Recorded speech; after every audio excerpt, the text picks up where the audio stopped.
जय हिंद दोस्तों, मेरा नाम है गौतम और मैं आप सभी का वेलकम करता हूँ माई फीलिंग्स इंडिया पर। दोस्तों, you can not even imagine what has happened. कल रात को डोनाल्ड ट्रंप ने जो 10% वाला टैरिफ था उसको बढ़ा करके 15% कर दिया था। एंड जो ये पूरा का पूरा टैरिफ को लेकर कंफ्यूजन और ड्रामा चल रहा था इंडियन गवर्नमेंट के द्वारा, किसी प्रकार का ना तो कोई रिएक्शन, ना ही कोई रिमार्क, ना ही कोई कमेंट इस चीज़ को लेकर किया गया था। लेकिन आज दोस्तों सडनली एंड इमीडिएटली, इनफैक्ट मैं कहूँगा इंडिया की तरफ से अब उस चीज़ का रिएक्शन आ चुका है। खबर को ध्यान से देखिए। हमारी इंडिया की तरफ से जो ट्रेड टीम थी, जो कि बाय द वे आज 23 फरवरी को अमेरिका के लिए रवाना होने वाली थी। हमारे इंडिया अमेरिका के बीच में जो फ्रेमवर्क अग्रीमेंट तय हुआ था, उसकी बातचीत को आगे बढ़ाने के लिए हमारी उस ट्रेड टीम ने अपनी उस पर्टिकुलर विजिट को एक बार के लिए रिस्केड्यूल कर दिया है। And correctly, if I am wrong, ये दोस्तों केवल और केवल कहने के लिए डिप्लोमेटिक भाषा यहाँ पे रीशेड्यूलिंग की इस्तेमाल करी गई है, लेकिन यहाँ पर इसकी कोई भी फ्यूचर डेट नहीं दी गई है। यानी कि एक बार के लिए आप ये मान सकते हैं कि इंडिया के द्वारा अमेरिका के साथ जो बातचीत चल रही थी उसको एक बार के लिए सस्पेंड कर दिया गया है, एक बार के लिए कैंसिल कर दिया गया है। क्या हुआ है आपको आगे चल करके बताऊंगा व्हाट।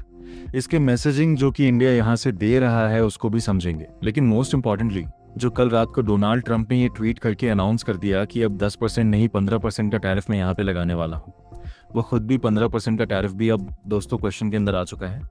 कैसे आया है, आई विल एक्सप्लेन दैट। लेकिन आपको बता दूं, जो सुप्रीम कोर्ट में जो यहाँ पे केस चल रहा था और जो लोग यानी कि डिपार्टमेंट ऑफ जस्टिस जो कि डोनाल्ड ट्रंप की तरफ से ही लड़ रहा था, उन्होंने इस बात को खुद ही एक्सेप्ट किया था।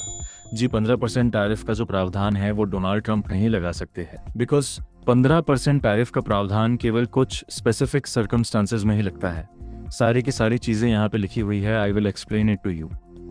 क्या वो सर्कमस्टांसेस हैं, लेकिन इनके ही द्वारा इस चीज़ को आर्ग्यू किया गया था सुप्रीम कोर्ट में। अभी 15% का टैरिफ हम लोग नहीं लगाएंगे, और इसीलिए जो इन्होंने कल रात को ये 15% वाली अनाउंसमेंट करी है, ये भी अब यहाँ पे क्वेश्चन में आ चुकी है। क्या हुआ है, क्या इसके मायने हैं, सभी चीज़ों के बारे में चर्चा करेंगे। Why India has done the right thing by rescheduling the talks, उसके बारे में चर्चा भी करी जाएगी। आइए शुरू करते हैं मेरे साथ। मेरा नाम है Gautam. Alright, directly coming to the news. क्या देखने मिला है दोस्तों? हम सभी जानते हैं कि आज से कुछ दिन पहले जब अमेरिका ने ये अनाउंस किया था कि इंडिया पे लगे हुए टैरिफ्स को 18% कर दिया जाएगा, तो बेसिकली एक फ्रेमवर्क अग्रीमेंट को भी अनाउंस कर दिया गया था, जिसकी डिटेल्स आपने देखी होंगी। वो सब एग्रीकल्चर वाली बातें, डेयरी वाली बातें, वो सारी की सारी इसी फ्रेमवर्क एग्रीमेंट के तहत अनाउंस कर दी गई थी। और उसी फ्रेमवर्क एग्रीमेंट को लेकर आगे बातचीत करने के लिए इंडिया की तरफ से एक ट्रेड नेगोशिएटिंग की टीम थी, जो कि 23 फरवरी को रवाना होने वाली थी अमेरिका के लिए और बातचीत को आगे बढ़ाने वाली थी। लेकिन अभी सडनली क्या हुआ है, इवेंट हो, वीकेंड चल रहा था, किसी प्रकार का रिएक्शन हमने नहीं दिया था अमेरिका के ड्रामा और कंफ्यूजन को लेके। बट अभी फाइनली अगर आप ध्यान देखें, इंडिया के चीफ ट्रेड नेगोशिएटर्स, उन्होंने अपनी प्लान विजिट को रिस्केड्यूल कर दिया है। Most important thing to note, जो इस पर्टिकुलर विजिट को लेके अगली डेट दी जाने वाली थी वो इन्होंने नहीं दी है। इसको लेकर किसी प्रकार की नई डेट नहीं दी गई है। बस इतना स्टेटमेंट इंडिया ने बोल दिया कि अगली बार तब मिलेंगे जब म्यूचुअली हम लोग एक डेट को लेके अग्रीड अपॉन हो जाएंगे। मतलब कि जब कोई फाइनल डेट दोनों को ठीक लगेगी तब हम लोग अगली बार जाकर के मिलेंगे। आप भी जानते हैं, मैं भी जानता हूं कि यहाँ पे जो प्रॉब्लम है वो डेट की नहीं है। प्रॉब्लम यहाँ पे ट्रम्प की पॉलिसीज की इंस्टेबिलिटी को लेकर है, जिस वजह से अभी के लिए ये वाली टॉक्स को रोक दिया गया है। और ये बात अपने आप में सीधा इंडिया के द्वारा डिप्लोमेटिक मैसेजिंग है जो कि अमेरिका के लिए करी गई है। बिकॉज अगर आप देखें, इस तरह की जो निगोशिएटर लेवल मीटिंग होती है, बहुत ज़्यादा बड़े तरीके से इनको निगोशिएट किया जाता है, बहुत ही मुश्किल तरीके से इनको अरेंज किया जाता है। जल्दी जल्दी ना तो ये स्केड्यूल होती है और जल्दी जल्दी ना ही ये रिस्केड्यूल होती है, जब तक कि कोई सीरियस डिसएग्रीमेंट ना हो जाए। यानी कि यहाँ पे क्लियर है कि कुछ ना कुछ चीज़ को लेके इंडिया या तो नाखुश है, या फिर इंडिया अभी एक बार फिर से चीज़ों को रीथिंक कर रहा है। डिप्लोमेटिकली देखा जाए, रिस्केड्यूलिंग विदाउट एनी डेट ये सिंपली दिखाता है कि हम लोग इस चीज़ को लेके डिससैटिस्फाइड हैं। जो भी कह लीजिए, जैसे भी इसको कर लीजिए, कुल मिलाकर बात यह है कि हम लोग कह रहे हैं कि हम लोग म्यूचुअली अग्रीड अपॉन डेट पे मुलाकात करेंगे। लेकिन बेसिकली इंडिया ने अपनी तरफ से उस पूरे के पूरे अग्रीमेंट को लेके टेम्पोररीली एक बार यहाँ पे पॉज लगा दिया है।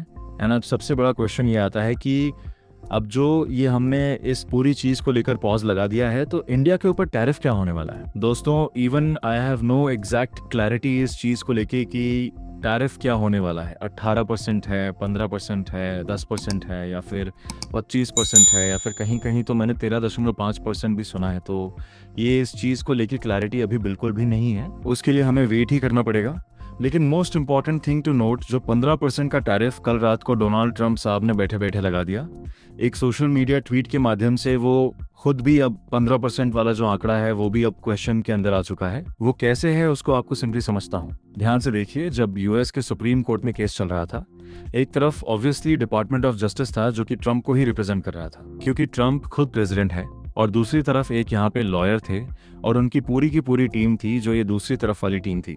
ये जब आर्ग्यूमेंट यहाँ पे दे रही थी तो डिपार्टमेंट ऑफ जस्टिस ने अपने आर्ग्यूमेंट में साफ साफ कहा कि हम लोग 15% का टैरिफ कभी भी नहीं लगाएंगे, बिकॉज 15% का टैरिफ जो है ये केवल एक टेम्परेरी इमरजेंसी मेजर है जो कि 5 महीने के लिए लग सकता है, और वो भी केवल वेरी स्पेसिफिक इमरजेंसी कंडीशंस में ही लग सकता है। यानी कि ये कोई जनरल पर्पस टैरिफ टूल नहीं है। 15% का जो आंकड़ा है ये सेक्शन 122 के तहत दिया गया है, और ये जो वेरी स्पेसिफिक इमरजेंसी कंडीशंस है, ये क्या कंडीशंस है? ये कंडीशंस बेसिकली ऐसी कंडीशंस है कि जब अमेरिका में कोई बैलेंस ऑफ पेमेंट की क्राइसिस हो, उस केस में ही ये 15% के टैरिफ वाली चीज का इस्तेमाल हो सकता है। बैलेंस ऑफ पेमेंट क्राइसिस का मतलब कि अमेरिका के पास फॉरेन करेंसी रिजर्व हो, अमेरिका के पास जो है चीज़ों को इम्पोर्ट करने के लिए पैसा ना हो, अमेरिका की करेंसी जो है वो बहुत ज़्यादा क्रैश कर गई हो, अमेरिका के पास जो फॉरेन डेट्स को रिपे करने के लिए पैसा ना हो। लेकिन क्या रियलिटी में ऐसा है? जी नहीं, रियलिटी में ऐसा बिल्कुल नहीं है।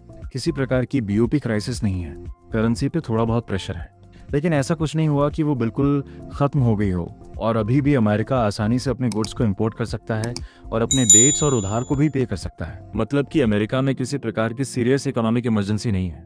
और ये चीज़ मैं नहीं कह रहा, ये चीज़ डोनाल्ड ट्रंप को रिप्रेजेंट करने वाले डिपार्टमेंट ऑफ जस्टिस ने इस बात को कहा था कि जब तक ऐसी कोई प्रॉब्लम नहीं है 15% का टैरिफ हम लोग नहीं लगाएंगे। अब आप खुद समझिए इस पूरे के पूरे कॉन्ट्रैक्शन को, इस पूरे के पूरे पैराडॉक्स को, कि एक तरफ उनको रिप्रेजेंट करने वाली टीम सुप्रीम कोर्ट में खुद जाकर ये बोलती है नहीं हम नहीं लगाएंगे, लेकिन डोनाल्ड ट्रंप साहब बैठे बैठे ट्वीट कर देते हैं कि अब टैरिफ 10% नहीं है, अब टैरिफ 15% यहाँ पर बन जाता है। यही दोस्तों ये पूरी की पूरी कंट्राडिक्शन है जो कि अब सामने आई है। इवन यूएस गवर्नमेंट भी इस लिमिटेशन को खुद एडमिट करती है, मानती है। एग्जैक्टली अब क्या होगा ये तो देखिए वक्त ही बताएगा, लेकिन फिलहाल के लिए जो लेटेस्ट अपडेट सामने आया है, जो वकील, जो कि आपको मालूम होगा इंडियन ओरिजिन के वकील है, जो कि इस पूरे के पूरे डोनाल्ड ट्रंप के टैरिफ के खिलाफ सुप्रीम कोर्ट में लड़ रहे हैं, मील कात्याल, उन्होंने ये बोल दिया है कि अगर उनको फिर से पूरी दुनिया के ऊपर, अलग अलग कंट्रीज के ऊपर फिर से वो टैरिफ्स को लगाना चाहते हैं तो वो खुद से तो डेफिनेटली नहीं कर सकते, उनको अमेरिका की कांग्रेस यानी कि अमेरिका की पार्लियामेंट से जाकर के परमिशन लेनी होगी,